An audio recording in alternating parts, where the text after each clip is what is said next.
마침내 권양숙 여사까지 검찰 조사를 받았다. 문제는 친인척 조사 과정에서 확인되지 않은 혐의 내용이 조금도 여과되지 않은 채 낱낱이 공개됐다는 사실이다.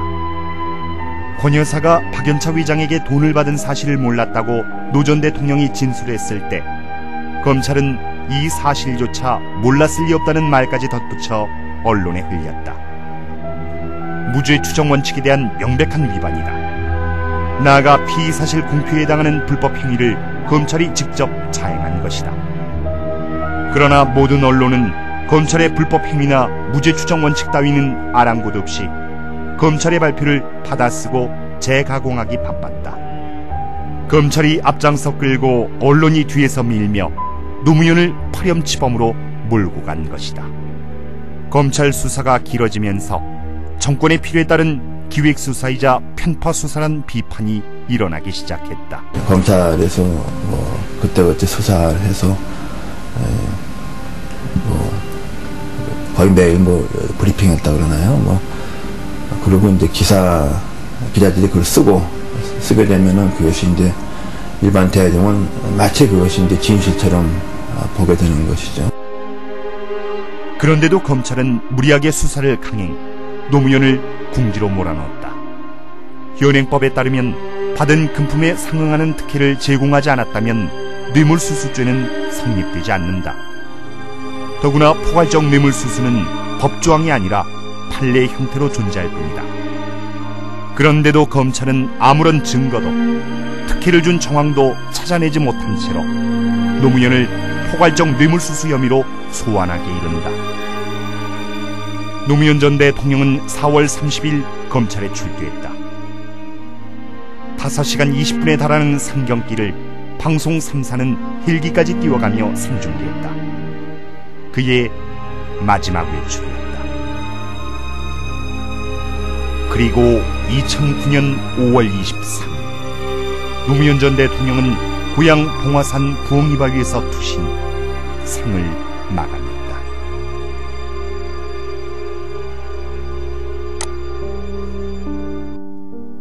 노무현 전 대통령이 서거하자 많은 시민들이 그의 죽음을 애도했다.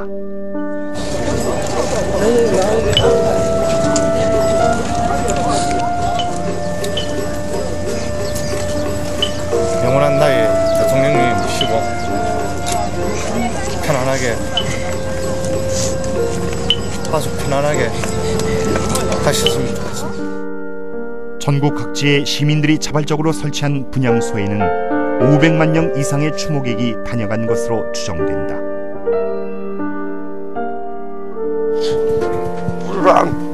부산이요?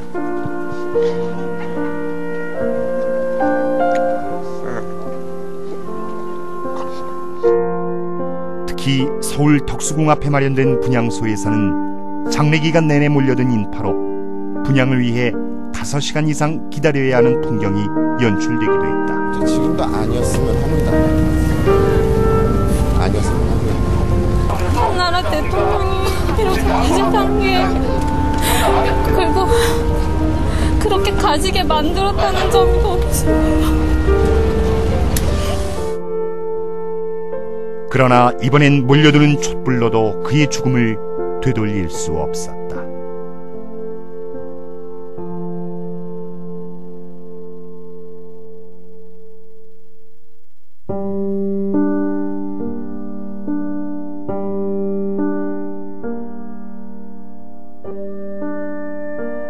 그는 왜 바보가 돼야만 했을까? 무엇을 위해 바보처럼 싸워왔던 것일까? 제자리로 돌아가라. 제자리로 돌아가란 말이다. 언론은 언론대로 제자리로 돌아가고, 권력은 권력대로 제자리로 돌아가고, 시민도 제자리에 똑바로 서자. 왜 눈치 보고, 권력 눈치 보고, 언론 눈치 보고 이렇게 살아야 하냐? 노무현은 시스템을 만들려고 했다. 그 시스템의 완성은 곧 민주주의를 의미한다. 그러나 정치파는 시스템을 원치 않았다. 시스템이 갖춰지면 불편하기 때문이다. 그들이 유지하고자 하는 편리함은 바로 부패다. 그리고 부패는 독재로 연결되기 쉽다. 기득권 세력이 노무현을 인정하지 않으려 한 이유는 그런 편리함을 포기하고 싶지 않았기 때문이다. 그리고 불편을 감수하고 싶지 않다는 관성은 사회 전반에 짙게 깔려 있었다.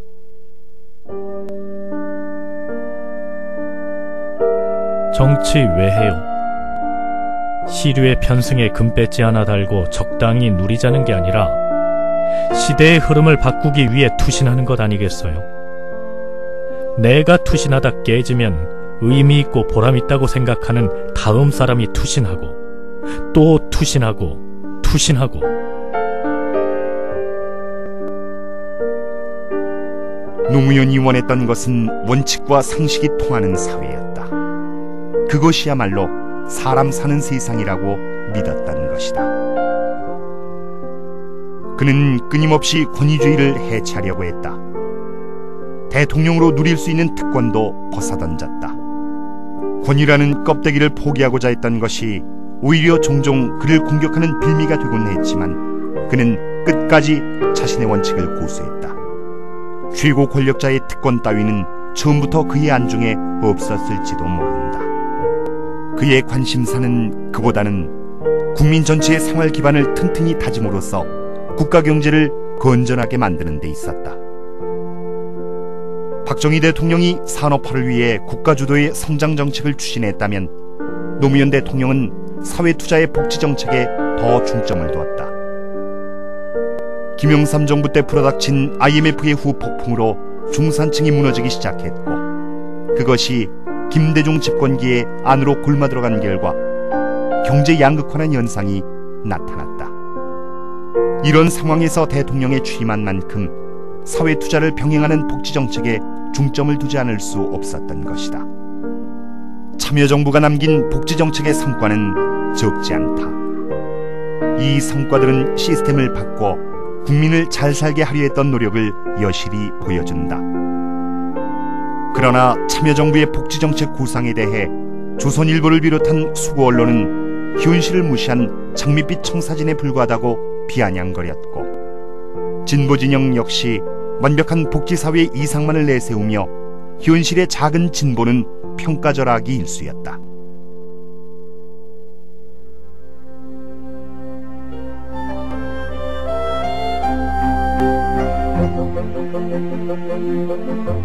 노무현이 바꾸려 했던 것은 제도였다. 그러나 그 결과 바뀐 것은 사람들이었다. 군사독재와 구태정치에 찌들어 있던 사람들에게 노무현은 다른 방법이 있다, 다른 정치가 있다는 사실을 알려준 것이다. 국민들은 자신이 주인공이 된 세상에서 다양한 의견을 자기 목소리로 표현했다. 작년부터 이어지고 있는 촛불항쟁도 그 연장선에 있다. 청소년이 이 흐름을 주도했다는 사실에서 새 시대의 도래를 명확히 알 수 있다. 어느 시대에나 청소년은 변화를 가장 민감하게 포착하는 계층이 아니던가. 그러나 수구 기득권 세력이 원하는 대한민국의 주인공은 국민이 아니다. 그렇기 때문에 무력으로 촛불을 죽이고 권력으로 노무현을 죽였다. 결국 과거로 되돌아가는 것이다. 그들은 국민이 스스로가 주인임을 자각하는 것은 위험하다는 사실을 깨달았다. 그들의 나라에 국민은 없었다. 그러나 노무현이 살아있는 한 국민들 스스로가 주인임을 자각할 수 있는 가능성은 항상 존재했다.